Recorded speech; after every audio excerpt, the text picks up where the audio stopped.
Meet the maestro behind the magic of reggae and ska, Ernie Ranglin. A living legend, Ranglin's guitar work is the foundation of Jamaican music. At 92, his influence still echoes through every reggae and ska rhythm. From his early days, Ranglin drew inspiration from jazz greats like Charlie Parker and Dizzy Gillespie, blending that passion into something uniquely his own.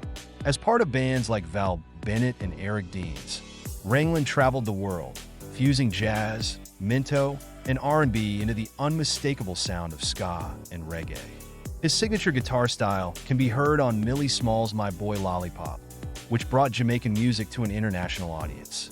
He collaborated with the greats, Jimmy Cliff, Monty Alexander, and of course, Bob Marley, leaving an indelible mark on reggae's golden age.